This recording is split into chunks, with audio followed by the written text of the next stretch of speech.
स्वागत छ तपाईलाई कार्यक्रममा। घर दैलोको क्रममा हुनुहुन्छ, मतदाताले के कस्ता प्रतिक्रिया दिनुभएको छ त? अब घर दैलोको क्रममा सबभन्दा पहिला त मतदाताहरूले यो क्षेत्रमा क्षेत्र नम्बर 5 मा अहिंसा परमो धर्म, यो क्षेत्रमा शान्ति हुनु पर्यो।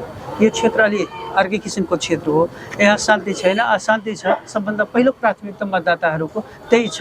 यो क्षेत्रमा शान्ति ल्याउनु पर्यो। यहाँ प्रत्येक दिनदिनै घटनाहरू घट्छ। यो घटनाको कारण के त? यो घटनालाई सम्मान कसरी गर्ने, यो घटनालाई कसरी निर्मूल पार्ने, मतदाताको पहिलो प्राथमिकता यही हो।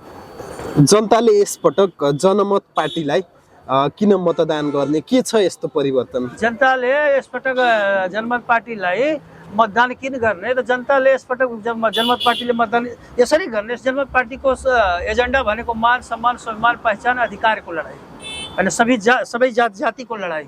तपाईको मधेसमा मधेसीको लडाई, हिमाल पहाडमा बस्ने जुन हाम्रो पिछडिएको जात वर्ग लिङ्गहरू छन् त्यसको लडाई हो, हाम्रो लडाई हो। त्यसैले गर्दा यो जनमत पार्टीलाई मतदाताहरूले अधिकार पहिचान सम्मान स्वाभिमानको लडाईको लागि जनमत पार्टी नै लड्छ, जनमत पार्टी नै कुरा उठाउँछ। त्यसैको लागि जनताहरूले जनमत पार्टीलाई नै भोट हाल्छ।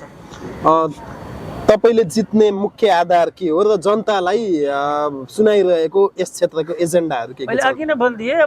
मैले जिताउने आधार भनेको अब यो क्षेत्रमा सबभन्दा पहिला त यहाँ शान्तिको सन्देश दिने, यहाँ एउटा साझा फुलबारी बनाउने। साझा फुलबारी भने सबै जात जातिको, यहाँ सबै जात जातिको, हिन्दू मुसलमान सबै जात जातिको एउटा साझा फुलबारी बनाएर यहाँबाट एउटा सन्देश दिने। यो क्षेत्र नम्बर 5 एकदम शान्त क्षेत्र छ। रातको 12 बजे कसैले बाटोमा हिँड्छ, केही हुन्छ, कुनै घटना हुँदैन।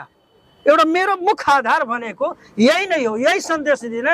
र यो क्षेत्र जुन पिछडिएको क्षेत्र छ, यहाँ जुन स्थानीय समस्याहरू छन्, जसरी मायादेवीको मन्दिर कोषभित्र समस्याहरू छन्, अरू समस्या छन्, त्यो समस्यालाई समाधान गरेर अगाडि बढ्ने यो मेरो प्रमुख एजेन्डाहरू त्यही नै हो। युवाहरू राजनीति र दलहरूप्रति निराश भएको देखिन्छ।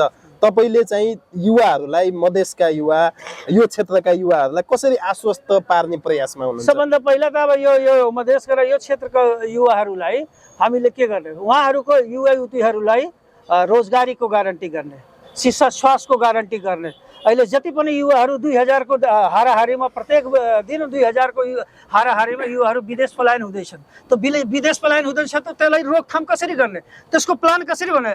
हाम्रै देशमा रोजगारीको सिर्जना गर्ने, लुम्बिनी क्षेत्रमा रोजगारीको सिर्जना गर्ने र लुम्बिनी क्षेत्रको युवा युवतीहरूलाई यही रोजगारी दिने, यही हाम्रो प्रतिबद्धता छ, यही हाम्रो प्लान छ। हामी युवाहरूलाई त्यही भन्न चाहन्छु।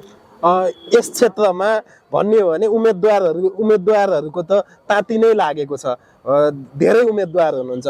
तपाईँ विजयी हुँदाखेरि तपाईँले निकटतम दोस्रो हुने प्रतिस्पर्धी कसलाई देख्नुहुन्छ?